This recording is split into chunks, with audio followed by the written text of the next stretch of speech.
3 دن شاہ کے بچوں نے نہ پایا پانی، سامنے آنکھوں کے بہتا رہا ٹھنڈا پانی۔ 3 دن شاہ کے بچوں نے نہ پایا پانی، 3 دن شاہ کے بچوں نے نہ پایا پانی۔ اشکیاں کہتے تھے ہو جا اے جو دنیا پانی، اشکیاں کہتے تھے ہو جا اے جو دنیا پانی، جیتے جی دیں گے نہ شبیر کو قطرہ پانی۔ 3 دن شاہ کے بچوں نے نہ پایا پانی، 3 دن شاہ کے بچوں نے نہ پایا پانی۔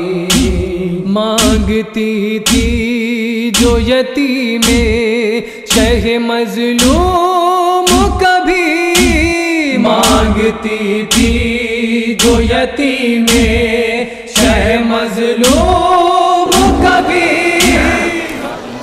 اعوذ باللہ السمیع العلی العظیم من الشیطان اللعین الرجیم، بسم اللہ الرحمن الرحیم، الحمد للہ الذی جعل کمال دینہ و تمام نعمتہ بولایت امیر المومنین علی ابن ابی طالب۔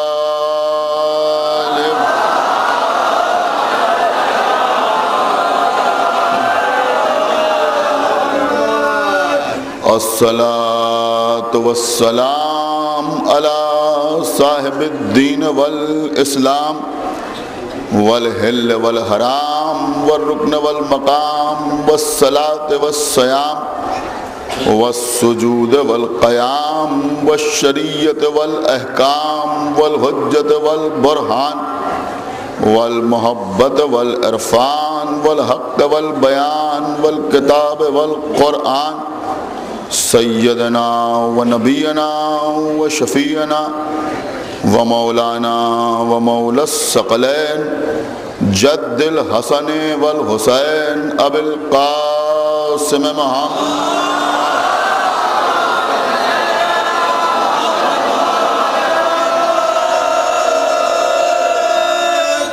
وعلی اہل بیتہ الطیبین الطاہرین المعصومین المظلومین المنتخبین المنتجبین الذین اذہب اللہ عنہم الرجس وطہرہم تطہیرا۔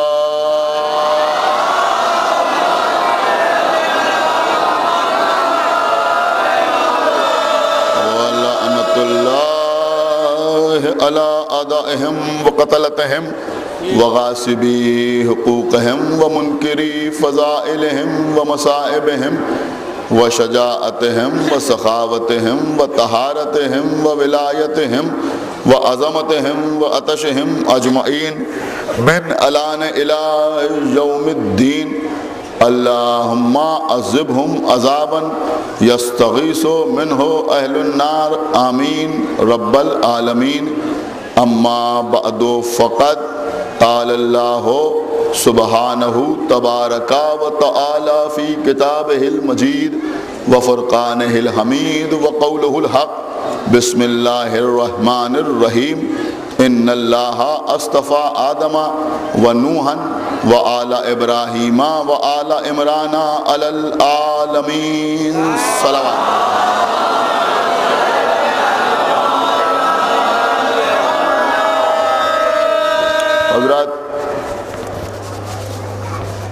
ارشاد رب العزت ہو رہا ہے سورہ آل عمران کی 33ویں آیت میں کہ اللہ نے چن لیا، منتخب کر لیا، استفا کر لیا عالمین میں آدم کا، نوح کا اور آل ابراہیم کا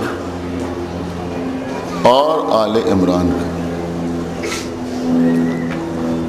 دو شخصیتوں کو اللہ نے چنا اور دو خانوادوں کو اللہ نے چنا۔ شخصیتوں کا تذکرہ اس سے پہلے کی 3 مجالس میں نے آپ کے سامنے کیا۔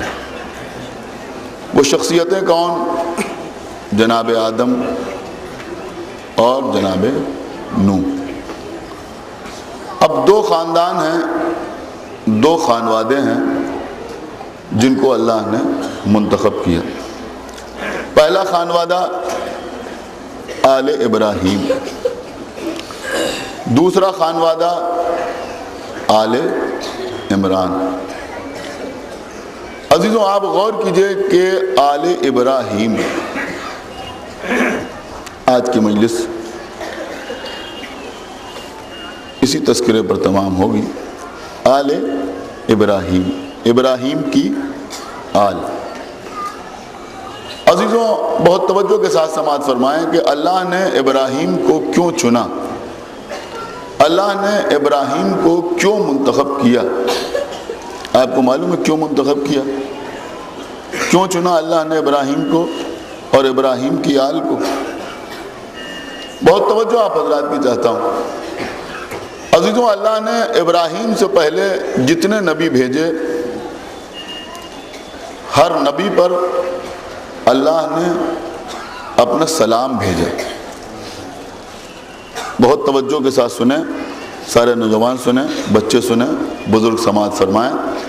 اللہ نے ہر نبی پر سلام بھیجا، اس لیے مسلمان ہر نبی کو علیہ السلام کہتے ہیں۔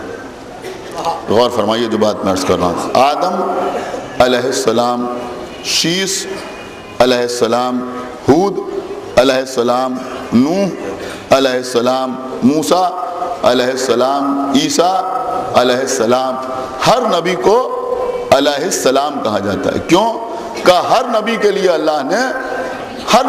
اللہ نے سلام کو مخصوص کیا۔ بہت توجہ آپ حضرات کی چاہتا ہوں۔ لیکن ابراہیم اللہ کے وہ نبی ہیں کہ ان کے لیے سلام بھی ہے اور صلوات بھی ہے۔ ایک صلوات پڑھیں محمد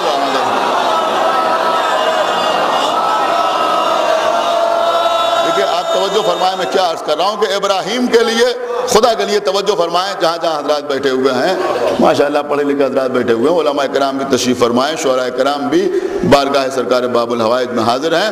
پوری توجہ کے ساتھ آپ سماعت فرمائیں کہ جناب ابراہیم پر اللہ نے صلوات بھی بھیجی۔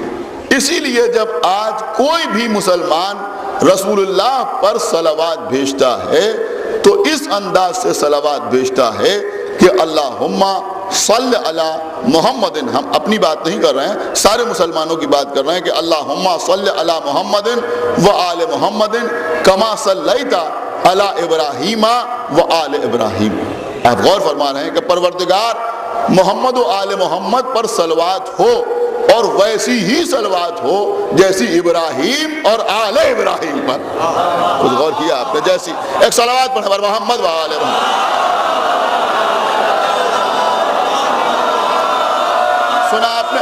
اس کا مطلب یہ ہوا کہ صلوات انبیاء میں ابراہیم کے علاوہ کسی اور کے لیے نہیں ہے، صلوات کے لیے اللہ نے مخصوص کیا جناب ابراہیم کو، جناب ابراہیم کو۔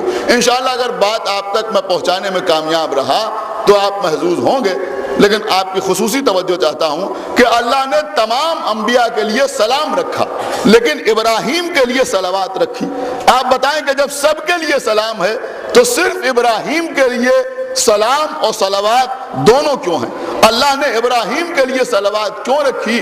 جب آدم بھی نبی ہیں، ابراہیم بھی نبی ہیں، آپ غور فرما رہے ہیں؟ تو پھر اگر ان پر صلوات ہو تو پھر ان پر صلوات کیوں نہیں ہے؟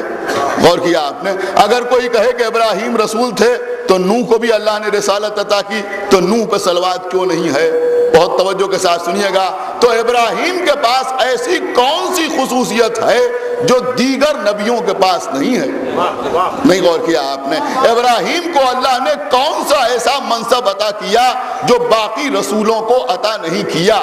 جب ہم نے قرآن مجید کا مطالعہ کیا تو ہم اس نتیجے پر پہنچے کہ ابراہیم اللہ کے وہ پہلے نبی ہیں اور وہ پہلے رسول ہیں کہ امتحان لینے کے بعد جب یہ امتحان میں کامیاب ہوئے تو اللہ نے کہا انی جاعلک للناس اماما۔ آپ غور فرما رہے ہیں؟ ہم نے ابراہیم کو امام بنایا، اس کا مطلب یہ ہوا کہ صلوات کا حقدار نبی نہیں ہوتا، امام ہوتا ہے۔ ایک صلوات بڑا محمد والے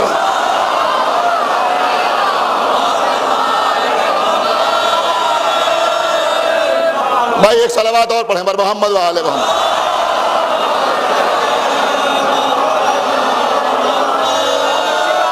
غور کیا آپ نے؟ صلوات کا تعلق کس سے ہوتا ہے؟ کہ صلوات کا تعلق امامت سے ہوتا ہے، صلوات کا تعلق امامت سے ہوتا ہے۔ چونکہ ابراہیم امام تھے، لہذا اللہ نے ابراہیم پر صلوات پڑھی۔ لیکن ابراہیم صلوات کے مستحق کیوں ہوئے؟ تو لوگوں نے کہا کہ صرف امامت کی وجہ سے مستحق نہیں ہوئے، بلکہ اس وجہ سے مستحق ہوئے کہ ابراہیم نے اللہ کی راہ میں قربانی پیش کی۔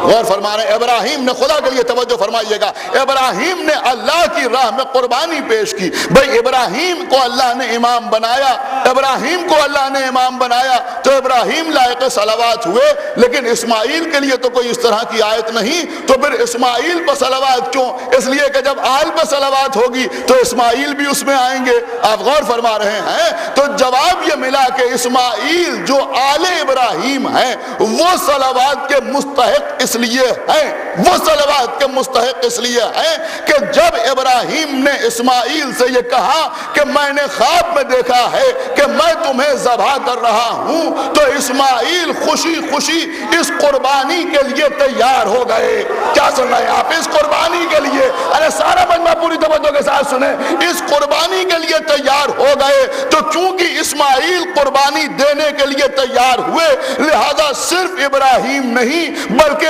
آل ابراہیم بھی صلوات کی مستحق ہوئی۔ ایک بات یہ سمجھ میں آئی کہ صلوات کے مستحق وہ ہوتے ہیں جو قربانی دیتے ہیں۔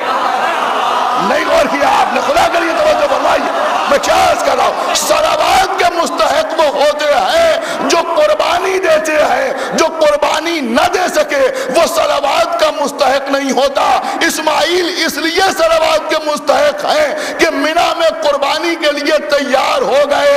اے مسلمانوں، جب یہ اصول ہی بن گیا کہ صلوات کا مستحق وہ ہوگا کہ جو قربانی کے لیے تیار ہو، تو اب سوچ سمجھ کے صلوات بھیجنا، اب سوچ سمجھ کے صلوات بھیجنا، یہ سوچ کے صلوات بھیجنا کہ جو قربانی دینے کے لیے تیار ہو اس پر صلوات ہے جو جنگ احد میں بھاگتا نظر آئے۔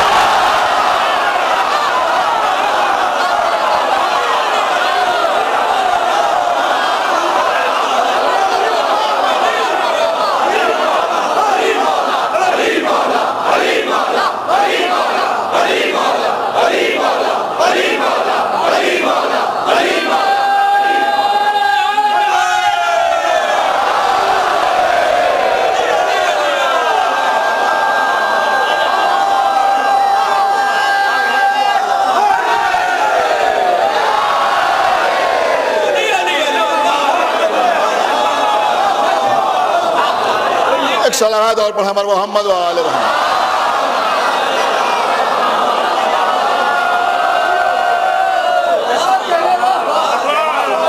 ایک صلوات اور پڑھیں محمد وآل محمد۔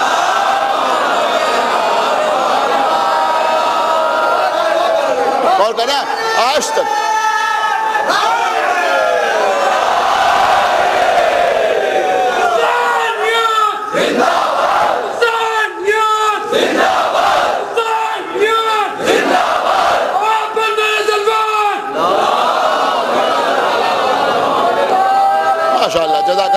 آپ کو نظر بس سے بچائے. اور توجہ کے ساتھ سماعت فرمائیں جو باتیں میں آپ کے سامنے عرض کرنا چاہ رہا ہوں کہ جناب اسماعیل قربانی کے لیے تیار ہوئے, اور اسماعیل جب قربانی کے لیے تیار ہوئے تو اسماعیل لائق صلوات ہوئے. اللہ نے ابراہیم پر بھی صلوات پڑھی. دیکھیے آپ میری طرح متوجہ رہیں, میں کوئی ہلکی پھلکی بات آپ کے سامنے نہیں عرض کر رہا ہوں, بڑی اہم بات عرض کر رہا ہوں سرکار باب الحوائج کے تصدق میں کہ اسماعیل کیونکہ قربانی کے لیے تیار ہوئے لہذا اللہ نے اسماعیل کو بھی لائق صلوات سمجھا. لہذا ابراہیم پر بھی صلوات اور آل ابراہیم پر بھی صلوات. یہ آج جو کچھ لوگوں نے سازشن صلوات میں تحریف کر دی ہے اور صلوات اس طرح پڑھی جا رہی ہے کہ اللہم صلی علی محمد وعلی آلہ واصحابہ وازواجہ. میں صرف ایک بات پوچھنا چاہتا ہوں کہ ٹھیک ہے جو چاہے صلوات پڑھو, لیکن ہمیں یہ بتاؤ کہ جب ابراہیم کا نام لیتے ہو تو اس میں ابراہیم کے اصحاب اور ازواج کا تذکرہ کیوں نہیں کرتے؟ ایک صلوات پڑھو محمد وعلی آلہ.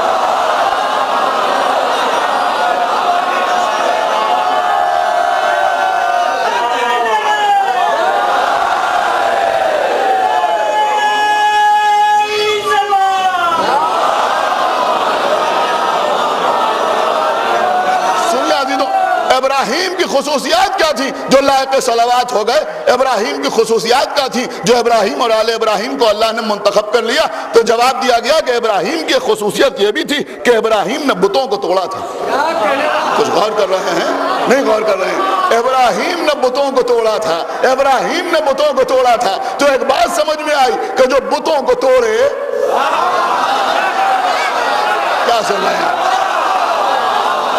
غور نہیں کر رہے آپ. جو بتوں کو توڑے وہ لائق صلوات ہوتا ہے, وہ لائق استفاء ہوتا ہے. جو بتوں کو توڑتا ہوا نظر آئے. اب ہماری نظر میں ایک ہی منظر ہے کہ جب پیغمبر اسلام نے مکے کو فتح کیا تو اپنے اصحاب سے کہا کہ یہ خانہ کعبہ میں جو بت رکھے ہوئے ہیں انہیں توڑ دو. تو اصحاب نے ہاتھ جوڑ کے کہا کہ یا رسول اللہ ہم انہیں کیسے توڑ دیں؟ ٹھیک ہے, آپ کے کہنے سے ان کے آگے سر جھکانا چھوڑ دیا, سجدہ کرنا چھوڑ دیا, اللہ کے آگے سجدہ کرتے ہیں, لیکن بہت دن ان کے آگے سر جھکایا ہے. اب اپنے ہاتھوں سے کیسے توڑ دے؟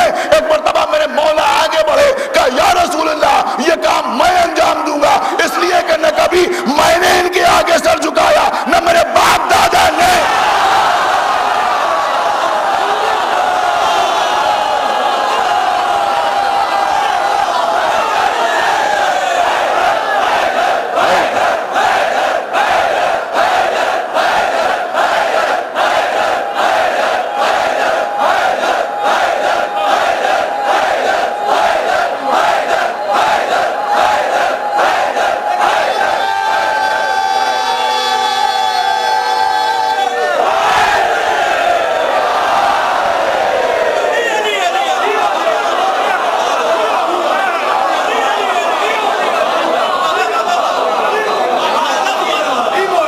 سنا آپ نے؟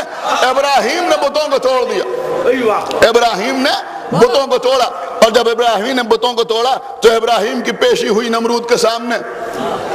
سن رہے ہیں آپ؟ ابراہیم کی پیشی ہوئی نمرود کے سامنے. انشاءاللہ کوئی شخص خاموش نہیں رہے گا آخری آدمی تک. بہت توجہ کے ساتھ سماعت فرمائیے گا. ابراہیم کی پیشی ہوئی, اور جب ابراہیم کی پیشی نمرود کے سامنے ہوئی تو نمرود نے پوچھا کہ یہ بتاؤ کہ تم نے ان بتوں کو کیوں توڑا؟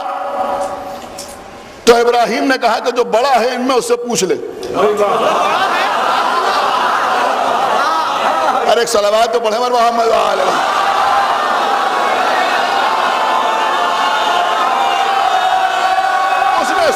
سنیے اس نے ایک بالکل نئی بات آپ کے حوالے کرنا چاہ رہا ہوں کہ ابراہیم نے اپنے وزیروں سے مشورہ کیا کہ یہ بتاؤ کہ اس شخص کے ساتھ کیا سلوک کیا جائے جس نے ہمارے خداؤں کو توڑ دیا, ہمارے بتوں کو شکستہ کر دیا, کسی کی ناک کاٹ دی, کسی کے کان کاٹ دیے, کسی کے ہاتھ کاٹ دیے. کیا سلوک کیا جائے؟ تو لوگوں نے کہا کہ اسے قتل کر دیا جائے, قتل کر دیا جائے, اس کی زندگی ختم کر دی جائے. کہ کیسے قتل کیا جائے؟ کسی نے کہا اسے آگ میں جلا دیا جائے. اور کر رہے ہیں آپ, اسے آگ میں جلا دیا جائے. ابلیس نے آ کے نمرود کو تعلیم دی کہ ایسی منجنیق بناؤ اس میں ابراہیم کو رکھو اور اس کے بعد اس کو گھما کے پھینکو. آپ غور کریں, اس کو گھما کے پھینکو, وہ آگ میں جائے گی اور ابراہیم جل جائیں گے, بات ختم ہو جائے گی. ابھی تو ایک بہت دور بلندی کے اوپر نمرود بیٹھا, ابراہیم کو منجنیق میں رکھ کے پھینکا گیا. ابراہیم آگ کے اوپر پہنچے, جبرائیل آئے. یہ سب آپ کی سنی ہوئی باتیں ہیں. آنے کے بعد پوچھا کوئی حاجت ہے؟ ابراہیم اطمینان کے ساتھ سے کہا حاجت ہے, مگر جس سے ہے اس سے بیان کرنے کی ضرورت نہیں. جس سے ہے اس سے بیان کرنے کی ضرورت نہیں. کسی شخص نے ہمارے پانچویں امام محمد باقر علیہ السلام سے, قسم خدا کی عجیب بات عرض کر رہا ہوں, کسی شخص نے ہمارے پانچویں امام سے سوال کیا کہ مولا یہ بتائیے کہ جب موسیٰ دربار فرعون میں تھے, سنیے گا سید بھائی, جب موسیٰ دربار فرعون میں تھے اور موسیٰ نے عصا پھینکا اور عصا اژدہا بن گیا, بہت غور سے سنیے گا, عصا اژدہا بن گیا, تو موسیٰ سے اللہ نے کہا کہ اپنے عصا کو اٹھا لو. تو موسیٰ کو کچھ خوف ہوا. آپ غور فرما رہے ہیں, موسیٰ کو اس عصا کو جو اپنا ہی عصا اژدہا بن گیا تھا اسے پکڑنے میں موسیٰ کو کچھ خوف ہوا. یہ ساری باتیں بچہ جانتا ہے. موسیٰ کو کچھ خوف ہوا. تو پوچھنے والے نے پوچھا کہ موسیٰ کو خوف ہوا مگر ابراہیم کو کوئی خوف کیوں نہ ہوا؟ کیا سن رہے ہیں آپ؟ موسیٰ کو خوف ہوا. ارے خدا کے لیے توجہ کے ساتھ سنیے گا, موسیٰ کو خوف ہوا لیکن ابراہیم کو کوئی خوف کیوں نہ ہوا؟ تو آپ کو معلوم ہے پانچویں امام نے کیا جواب دیا؟ فرمایا کہ ابراہیم کو خوف اس لیے نہیں ہوا, ابراہیم کو خوف اس لیے نہیں ہوا کہ ان کے صلب میں ہمارے انوار موجود تھے. ارے صلوات پر محمد وآلہ محمد.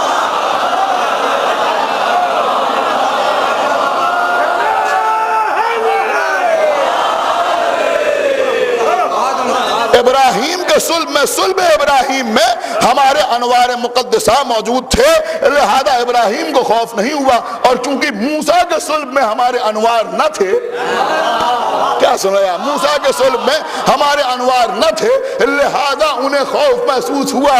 اس کا مطلب یہ ہوا کہ پنجتن جس کے دل میں رہتے ہیں اسے خوف نہیں ہوتا. ایک صلوات پر محمد وآلہ محمد.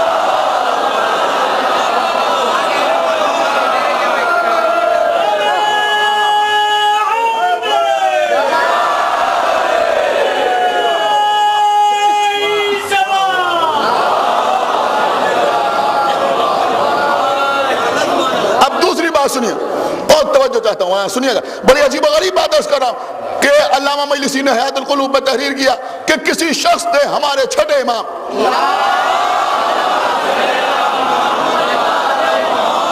قسم خدا کی قیامت کی بات آپ کے حوالے کر رہا ہوں, کسی شخص نے ہمارے چھٹے امام سے یہ سوال کیا کہ مولا یہ فرمائیے کہ دو نبی دو ظالم بادشاہوں کے سامنے دربار میں پہنچے, ایک موسیٰ فرعون کے دربار میں, ایک ابراہیم نمرود کے دربار میں. لیکن جب موسیٰ فرعون کے دربار میں پہنچے تو فرعون اور اس کے درباریوں نے موسیٰ کو قتل نہیں کیا. اس نے جب اپنے درباریوں سے مشورہ کیا تو انہوں نے قتل کا مشورہ نہیں دیا, بلکہ انہوں نے کہا کہ ساحروں کو بلا لیا جائے, جادوگروں کو بلا لیا جائے اور مناظرہ ہو جائے, گفتگو ہو جائے, مقابلہ ہو جائے یا مباہلہ ہو جائے, جو بھی کہیے, مقابلہ ہو جائے. لیکن انہوں نے موسیٰ کے قتل کا, ہو سکتا ہے آپ پہلی بار سن رہا, موسیٰ کے قتل کا مشورہ نہیں دیا. لیکن جب ابراہیم نمرود کے دربار میں پہنچے بتوں کو توڑنے کے بعد, تو ابراہیم کے لیے نمرود اور اس کے ساتھیوں نے قتل کی تجویز پاس کی. آپ غور فرما رہے ہیں, یہاں مناظرے کی گفتگو نہیں ہوئی, مقابلے کی گفتگو نہیں ہوئی, بلکہ اس نے یہ کہا کہ ان کو قتل کر دیا جائے. اس کا سبب کیا ہے؟ تو ہمارے چھٹے امام نے جواب دیا کہ فرعون اور اس کے ساتھی بہکے ہوئے تھے, گمراہ تھے. آپ غور فرما رہے ہیں, بہکے ہوئے تھے, گمراہ تھے, لیکن نمرود اور اس کے ساتھیوں کی طرح ولد الحرام نہیں تھے. ہائے ہائے ہائے, کیا سنا آپ؟ خدا کے لیے توجہ فرمائیے گا, وہ ولد الحلال تھے, حلال زادے تھے، آپ غور فرما رہے ہیں، لیکن یہ سب کے سب یہ میں پوری ذمہ داری کے ساتھ آپ کے سامنے عرض کر رہا ہوں، یہ نمرود اور اس کے درباری یہ سب کے سب ولد الحرام تھے، لہذا یہ نبی کے قتل پر تیار ہو گئے اور ابراہیم کو انہوں نے آگ کی طرف روانہ کر دیا۔ ایک بات یہ سمجھ میں آئی کہ یہ ابراہیم کو کیوں جلانا چاہتے تھے، کہ جلانا اس لیے چاہتے تھے، اور یہی جملے نمرود کے ہیں، جا کے تاریخ میں دیکھ لیجئے گا کہ نمرود نے کہا کہ جن بتوں پر ساری قوم کا اجماع ہے تم نے ان کی مخالفت کیوں کی؟ ارے کب سمجھیں گے آپ؟ میں کیا عرض کر رہا ہوں، خدا کے لیے توجہ فرمائیے گا میں کیا عرض کر رہا ہوں، کہ جن بتوں پر ساری قوم کا اجماع ہے تم نے ان کی مخالفت کیوں کی؟ ہم تمہیں جلائیں گے، ہم تمہیں آگ کی طرف پھینکیں گے۔ اس کا مطلب یہ ہوا کہ اگر کوئی معصوم کو جلانا چاہے تو وہ ولد الحلال نہیں ہوتا، ولد الحرام ہوتا ہے۔ نہیں غور کیا آپ نے؟ وہ ولد الحلال نہیں ہوتا، ولد الحرام ہوتا ہے۔ اب چاہے نمرود ابراہیم کو آگ کی طرف پھینک رہا ہو یا کوئی در زہرا پہ آگ لے گیا،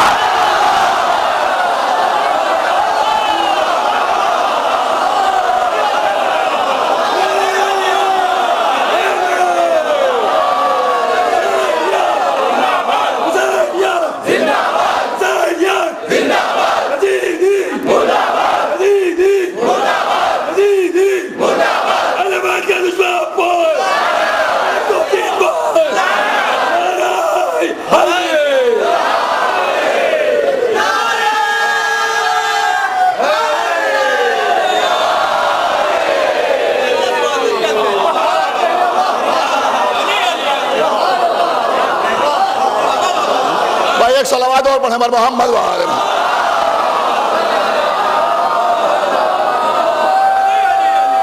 سنیے عزیزوں، ابراہیم آگ میں پہنچے، اللہ نے آگ کو حکم دیا، آگ ٹھنڈی ہو گئی۔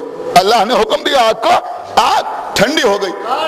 نمرود نے یہ معجزہ دیکھا، لیکن معجزہ دیکھنے کے بعد بھی ایمان نہیں لایا، معجزہ دیکھنے کے بعد بھی ایمان نہیں آ رہا ہے۔ دامن وقت میں گنجائش نہیں ہے، میں آپ کے سامنے زیادہ باتیں عرض نہیں کرنا چاہتا۔ بہرحال پھر وہ وقت بھی آیا کہ ابراہیم نے اپنے بیٹے سے کہا کہ میں نے خواب میں دیکھا ہے کہ میں تمہیں ذبح کر رہا ہوں، میں نے خواب میں دیکھا ہے کہ میں تمہیں ذبح کر رہا ہوں۔ تو اسماعیل نے کہا انشاءاللہ آپ مجھے صابرین میں پائیں گے۔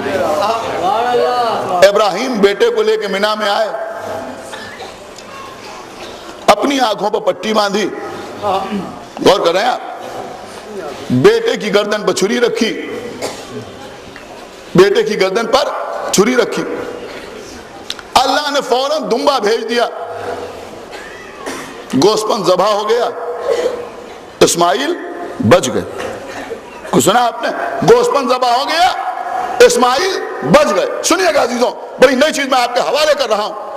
آغا سلطان مرزا صاحب نے اپنی کتاب سیرت فاطمۃ الزہرا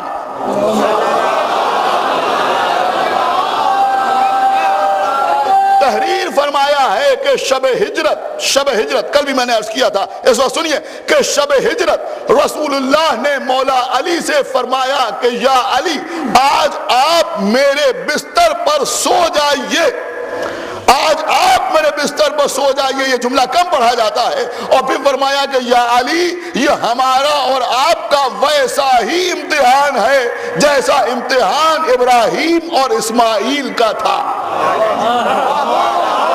ارے صلوات تو پڑھے محمد وآلہ محمد۔ بھائی ایک اور صلوات پڑھے محمد وآلہ محمد۔ اب آپ بتائیے کہ اس سے ثابت ہوتا ہے یا نہیں ہوتا ہے کہ وہ آل ابراہیم یہ آل عمران، غور فرمایا آپ نے، وہ آل ابراہیم یہ آل عمران کا یا علی یہ ویسا ہی امتحان ہے جیسا ابراہیم اور اسماعیل کا تھا۔ میں کہوں گا یا رسول اللہ آپ علی کے گلے پہ چھری تو رکھ نہیں رہے، یہ ویسا امتحان کیسے ہے؟ تو علماء نے جواب دیا نہیں، نبی کے کہنے کا مقصد یہ ہے کہ جس طرح سے، اب جملہ آپ کے حوالے ہے، کہ جس طرح سے ابراہیم نے اپنی گود میں پالے ہوئے کو، نہیں غور کیا آپ نے؟ اپنی گود میں پالے ہوئے کو قربانی کے لیے پیش کیا، اسی طرح سے رسول اللہ نے تلواروں کے سائے میں اپنی گود میں پالے ہوئے کو سلایا۔ غور کیا آپ نے؟ نہیں غور کیا؟ خدا کے لیے توجہ فرمائیے، سلایا، سلایا کس نے سلایا؟ کہا رسول اللہ نے سلایا۔ لیکن اب ایک جملہ آپ کے حوالے ہے، آپ سمجھیں گے تو میری قسمت، نہ سمجھیں تو میری قسمت، پوری توجہ کے ساتھ سماعت فرمائے۔ لیکن بھائی کچھ فرق ہونا چاہیے نا ابراہیم میں اور محمد میں، کچھ فرق ہونا چاہیے نا اسماعیل میں اور علی میں۔ اس فرق کو اللہ نے ظاہر کیا کہ جب اسماعیل قربانی کی منزل پہ آئے تو اللہ نے دمبا بھیجا، جب علی بستر رسول پہ آئے تو دمبا نہیں بھیجا، مرضی بھیجی۔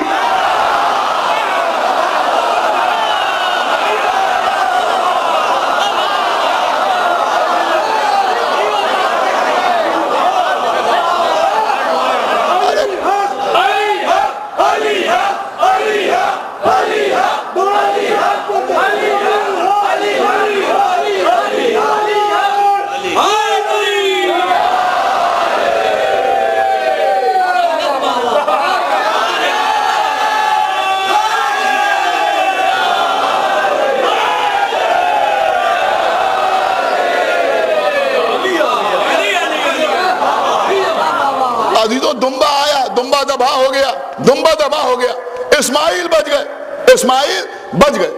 آج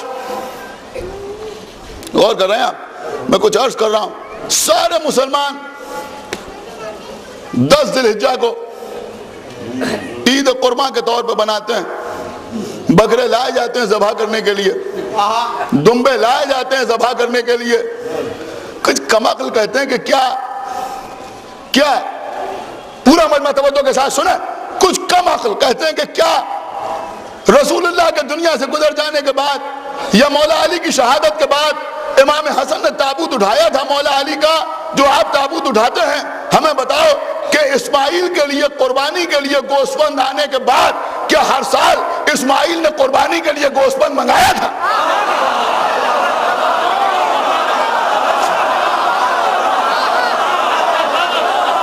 بھائی ایک صلوات پڑھے بر محمد والے۔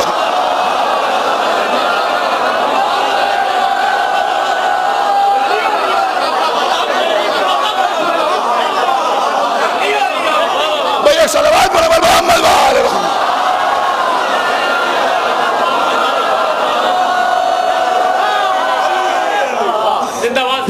منگایا تھا اسماعیل؟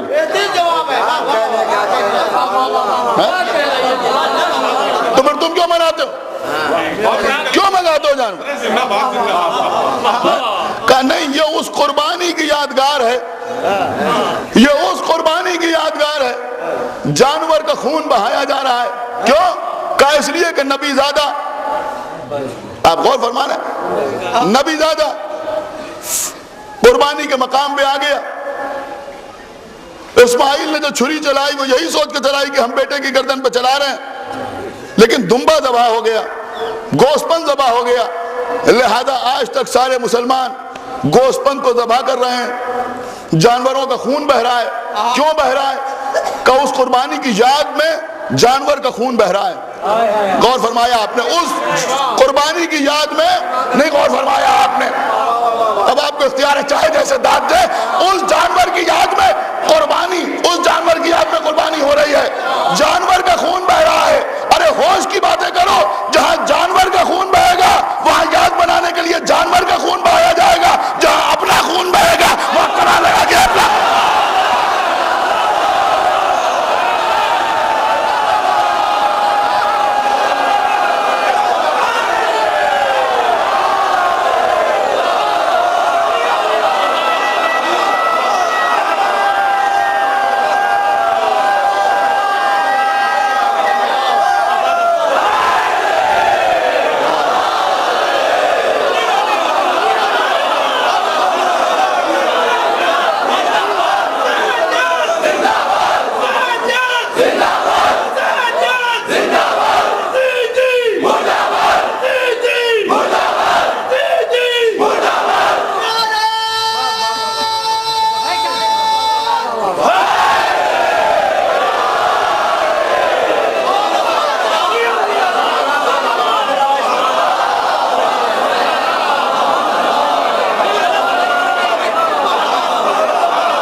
فوراً صلوات پڑھیں پر محمد و آل محمد.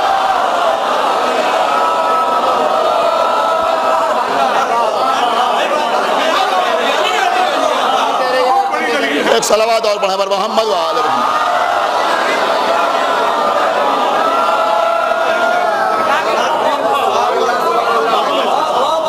اور کیا آپ نے؟ یہ ہے آل ابراہیم، یہ ہے آل ابراہیم. تو آل ابراہیم کو کیوں منتخب کیا گیا؟ کہ آل ابراہیم کو اس لیے منتخب کیا گیا کہ آل ابراہیم نے قربانی سے قدم پیچھے نہیں ہٹایا، قربانی سے قدم پیچھے نہیں ہٹایا. لیکن عزیزوں کیونکہ آل عمران کا تذکرہ آل ابراہیم کے بعد ہوا، لہذا اس منزل پر بھی آل عمران آل ابراہیم سے آگے نظر آئے. میں کیا عرض کر رہا ہوں؟ ابراہیم باپ تھے، باپ تھے ابراہیم. بیٹے کو لے کے آ تو گئے چھری چلانے کے لیے، لیکن ماں سے یہ کہہ کے نہیں آئے کہ میں بیٹے کو قربان کرنے کے لیے لے جا رہا ہوں. ہاجرہ سے یہی کہہ کے لائے کہ میرے بچے کو نہلا دھلا دو، میں اسے اپنے دوست کے پاس لے کے جا رہا ہوں.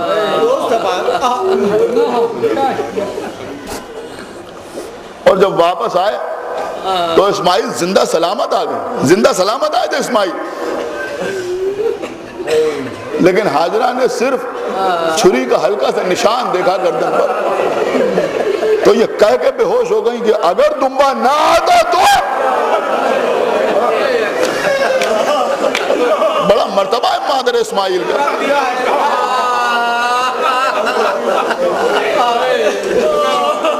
اگر دمبا نہ آتا تو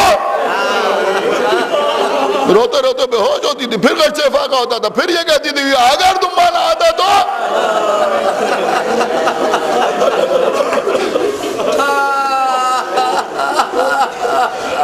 لیکن آل عمران شہزادی زینب بچوں کی لاشوں کے درمیان جگہ بنا رہے. پروردگار تیرا شکر ہے کہ تو نے ہماری قربانیوں کو قبول کر لیا.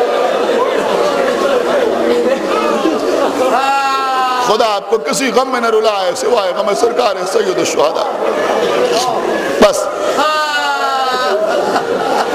عزیزو، آج چوتھی محرم، آج اس سزا خانے کی مجلس میں آپ آتے ہیں ایسے بچوں کا پرسہ دینے کے لیے جن کی ماں نے ان کا پرسہ نہیں لیا. کون بچے؟ کون محمد.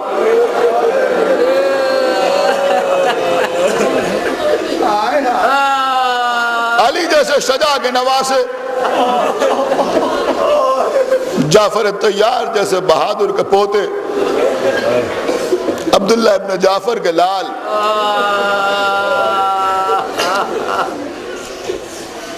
زینب کبریٰ کے نور نظر. عزیزوں، میں نے خود کسی ذاکر سے نہیں سنا، لیکن میرے جد مرحوم حکیم سید محمد تقی زیدی صاحب مرحوم، جن کی تعلیم و تربیت کا یہ اثر ہے کہ میں آپ کے سامنے فضائل و مصائب اہل بیت بیان کرنے کا شرف حاصل کر لیتا ہوں.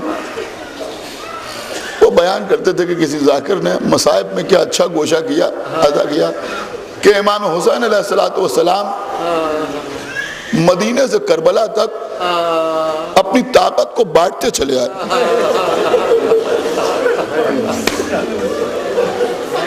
امام حسین علیہ السلام خود اپنی قوت کو کم کرتے ہوئے آئے کربلا تک، اس لیے کہ کربلا میں قوت کا مظاہرہ نہیں کرنا تھا، صبر کا مظاہرہ کرنا تھا. سنیے عزیزو، جناب محمد حنفیہ ایسے زبردست شجاع و بہادر تھے کہ جنگ میدان میں کسی شخص کو تلوار کی نوک پر اچھال دیتے تھے، اور جب وہ نیچے آتا تھا تو تلوار لگاتے تھے، وہ دو حصوں میں کٹ کے زمین پہ گرتا تھا. آقا حسین نے محمد حنفیہ سے کہا کہ آپ ہمارے ساتھ نہیں جائیں گے، آپ مدینے میں ہمارے قائم مقام بن کر رہیں. محمد حنفیہ کو مدینے میں چھوڑ گیا ہے. سنیں گے آپ جناب عبداللہ ابن جعفر شہزادی زینب کے شوہر, بہت زیادہ شجاع و بہادر تھے جناب عبداللہ ابن جعفر. تذکرہ لوگ نہیں کرتے ورنہ یہ عبداللہ ابن جعفر جنگ جمل اور جنگ صفین میں ان کی تلوار چلی ہے. آپ کو معلوم ہے جنگ صفین اور جنگ جمل میں جناب عبداللہ ابن جعفر نے تلوار چلائی ہے باقاعدہ, بڑا شجاع و بہادر. لیکن بیمار ہو گئے, مکے تک آئے. مکے سے امام حسین علیہ السلام نے حکم دیا کہ اب آپ واپس مدینے چلے جائیں. اور سنیں گے آپ جناب مسلم ابن عقیل نہایت شجاع و بہادر, عقیل کے بیٹے. اور ظاہر سی بات ہے کہ ان کی شجاعت کا مظاہرہ تو کوفہ ہی میں ہو گیا تھا جب گلیوں میں تلوار چلا رہے تھے, لیکن مسلم کو بھی کربلا لے کے نہیں آئے, سفیر بنا کے مسلم کو کوفے بھیج دیے. اب ذرا غور فرمائیے کہ سب سے بڑھ کے شجاعت, جہاں شجاعت عصمت کے سانچے میں ڈل جائے, ہمارے چوتھے امام امام زین العابدین علیہ السلام شب عاشور انگڑائی لی تھی تو زرہ کی کڑیاں ٹوٹ گئی تھی, لیکن بحکم پروردگار بیمار ہو گئے. آپ غور کر رہے ہیں آقا حسین اپنی قوت کو خود ہی بانٹتے چلے آ رہے ہیں. اب عزیزوں ایک سرکار قمر بنی ہاشم حضرت ابو الفضل عباس, تو ان کو حسین نے تلوار چلانے کی اجازت نہیں.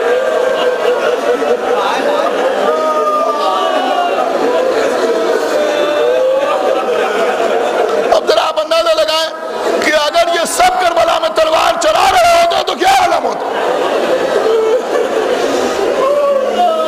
جناب عبداللہ ابن جعفر مکے تک آئے, بیمار ہو گئے. آقا حسین نے فرمایا آپ واپس چلے جائیے. عبداللہ اپنے بچوں کے ساتھ واپس گئے. قافلہ آگے بڑھا کہ ایک مرتبہ کسی نے آگے آقا حسین سے کہا کہ عبداللہ واپس آ رہے ہیں. امام حسین نے قافلے پہ ٹھہرایا, آج آپ بہت روئیں گے, میں مصائب میں کوئی کمی نہیں کرتا, کہ عبداللہ واپس آ رہے ہیں. جناب عبداللہ ابن جعفر واپس آئے. آنے کے بعد کہتے ہیں آقا حسین میں آپ کی ہمشیرہ سے, علی کی شہزادی سے کچھ گفتگو کرنا چاہتا ہوں.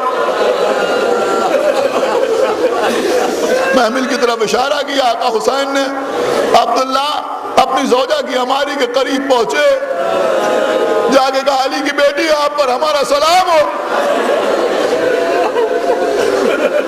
زینب نے کہا میرے والی آپ پر بھی میرا سلام ہو. بی بی زہرا پرسہ قبول کیجئے, ہم آپ کے نواسوں کے مصائب پڑھنے جا رہے ہیں. بی بی زہرا یہ چھوٹے چھوٹے بچے ہونا محمد کا ماتم کرنے کے لیے موجود. شہزادی زینب نے محمل کے اندر سے کہا عبداللہ میں جب سے آپ کے نکاح میں آئی ہمیشہ آپ کی اطاعت کی. اے عبداللہ آپ جو حکم دیں گے ہم اس پہ عمل کریں گے, لیکن زندگی بھر کی اطاعت کے صلے میں میں صرف یہ چاہتی ہوں کہ آپ کچھ بھی حکم دیجیے گا مگر مجھے بھیا کے ساتھ جانے سے روکیے گا.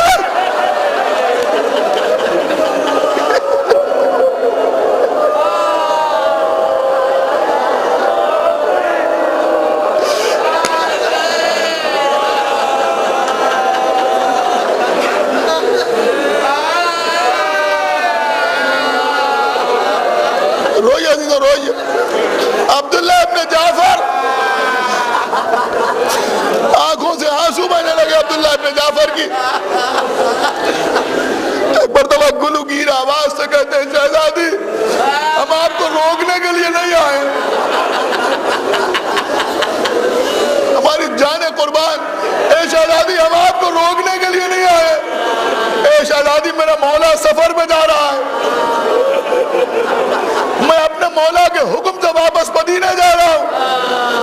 اے شہزادی ہمارے یہاں دستور یہ ہے کہ جب کوئی سفر پہ جاتا ہے تو اس کے ساتھ صدقہ کیا جاتا ہے. اے بی بی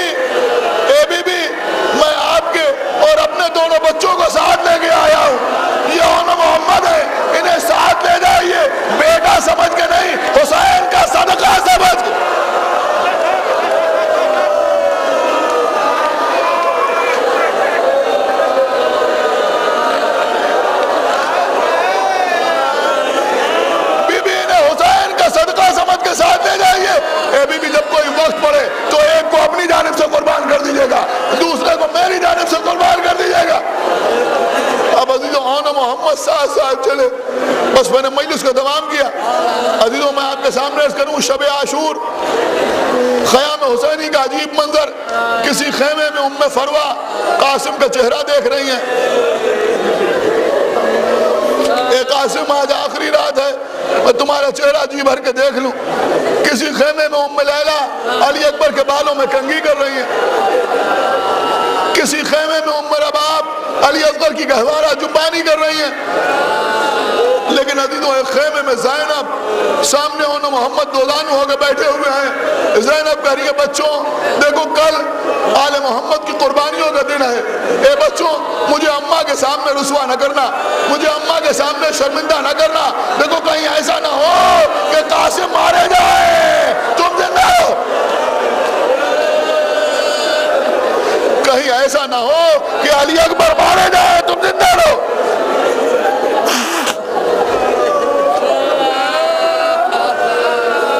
اور چھوٹے چھوٹے بچے ہاتھوں کو جوڑ کے کہہ رہے ہیں اماں صبح تو ہونے دیجئے. اے اماں آپ صرف ماموں سے اجازت دلوا دیجئے گا, اس کے بعد ہم دکھا دیں گے کہ جعفر کے پوتے کیسے جنگ کرتے. ہم لوگوں کو سمجھا دیں گے کہ علی کے نواسے کیسے تلوار چلاتے ہیں. عزیزوں صبح ہوئی, ہر شہید سے پہلے انہوں محمد حسین کے سامنے آتے تھے. اے ماموں ہمیں مرنے کی اجازت دے دیجئے.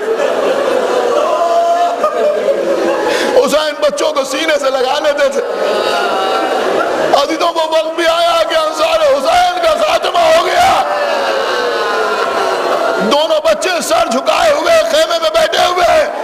ایک مرتبہ آن محمد کی ماں علی و فاطمہ کی بیٹی زینب خیمے میں آئی, آ کے بچوں کو غور سے دیکھا. اے آن محمد کیا انتظار کر رہے ہو قاسم کا لاشا آ جائے تو میدان میں جاؤ گے؟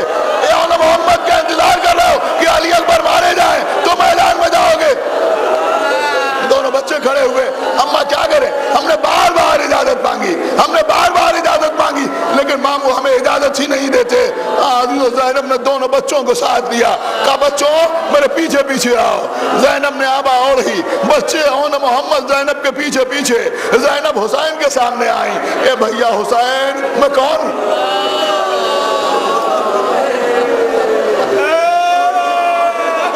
ابھی بھی آپ ہماری بہن ہیں. کہا بھیا آج تک میں نے تم سے کچھ مانگا نہیں. کہا بہن زینب آپ نے زندگی بھر ہم سے کچھ نہیں مانگا. کہا بھیا حسین ہم آج آپ سے ایک چیز مانگنے کے لیے آئے ہیں, خدا کے لیے انکار نہ کیجیے گا. کہا بہن زینب کیا مانگنے کے لیے آئی ہو؟ ایک مرتبہ آن محمد کو سامنے کیا. اے بھیا میری قربانیوں کو قبول کر لو, میری قربانیوں کو قبول کر لو. خدا آپ کے بچوں کو زندہ و سلامت رکھے. اب ذرا آپ اندازہ لگائیں, سوچیں, غور کریں کہ سرکار سید الشہداء کے دل پر کیا گزر گئی ہوگی, کیا گزر گئی ہوگی حسین کے دل پر. بہرحال عزیزوں امام حسین کی آنکھوں سے آنسو بہ رہے ہیں. ایک مرتبہ آواز دی بھیا عباس دو گھوڑے لے کے آؤ. عباس دو گھوڑے لے کے آئے. ایک کو امام حسین نے گود میں اٹھا کے گھوڑے پر بٹھایا, دوسرے کو سرکار قمر بنی ہاشم نے گھوڑے پر بٹھایا. چھوٹے چھوٹے نیمچے بچوں کی کمر میں لگائے. بچے میدان کی طرف جانے لگے. ایک مرتبہ پلٹ کے کہتے ہیں مامو عباس ہماری جنگ دیکھیے گا. آقا حسین کی طرف بڑھے, آقا حسین ہماری شمشیر سے نہیں ملاحظہ فرمائیے گا. یہ کہہ کے بچے میدان میں آئے. دونوں بچے ساتھ ساتھ میدان میں آئے اور رجس پڑھا. جو ہمیں جانتا ہے وہ جانتا ہے, جو نہیں پہچانتا وہ پہچان لے. ہم جعفر کے پوتے ہیں, ہم علی کے نواسے ہیں. ارے ہمیں فن سپاہ گری ہمارے ماموں عباس نے دکھایا. کون ہے جو ہمارے مقابلے پہ آئے؟ لوگ اون محمد کے مقابلے پہ آتے رہے, اون محمد کی تلوار چلتی رہی. دور بلندی پر کھڑے ہوئے عباس آنکھوں سے آنسو بہ رہے ہیں, زبان پہ سبحان اللہ, ماشاء اللہ, جزاک اللہ. کیا کہنا میرے لال, سبحان اللہ میرے نور نظر. عباس دور کھڑے ہوئے داد و شجاعت دے رہے, لیکن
کلثوم کو خیال آیا کہ بھئی اون محمد کا پرسہ تو شہزادی زینب کو دینا چاہیے نا. اٹھی اس خیمے کے گوشوں میں زینب کو دیکھا, نظر نہ آئی. باہر نکل کے دوسرے خیمے میں دیکھا, زینب نظر نہ آئی. تیسرے خیمے میں دیکھا, زینب نظر نہ آئی. آخر میں اس خیمے میں پہنچی جہاں بی بی عبادت کیا کرتی تھی. اب جو خیمے کا پردہ اٹھایا, کیا دیکھا کہ بی بی زینب ہے, مصلی بچھا ہوا ہے, ہاتھوں کو اٹھائے ہوئے ہیں. اے پروردگار میری قربانیوں کو قبول کر لے, اے میرے مالک میری قربانیوں کو قبول کر لے. آگے بڑھ کے شانہ ہلایا, اے بی بی زینب. بچے آ گئے, زینب اٹھی, اس خیمے میں آئی جہاں انہوں محمد کے جنازے رکھے ہوئے تھے. غور سے زینب نے جنازوں کو دیکھا. بیویاں سمجھی ابھی اپنے آپ کو گرا دیں گی اور ان کے لبوں کے بوسے لیں گی, محمد کے رخساروں کو چومیں گی. لیکن زینب آگے بڑھی, بچوں کی لاشوں کے درمیان کو جگہ بنائی, سر کو سجدہ خالق پر رکھا, آواز دی پروردگار تیرا شکر ہے کہ تو نے میری قربانیوں کو قبول کر لیا, تو نے میری قربانیوں کو قبول کر لیا. وہ سنیے آخری جملہ مجلس تمام کر رہا ہوں. تیرا شکر ہے کہ تو نے میری قربانیوں کو قبول کر لیا. اے میرے مالک میں نے بچوں کو قربان کر دیا. ارے میرے بھیا کو بچا لے, میرے حسین کو بچا لے. ارے مسافرت نے جسے بے کسی دکھلائی, نثار کر دیے بچے, نہ بچ سکا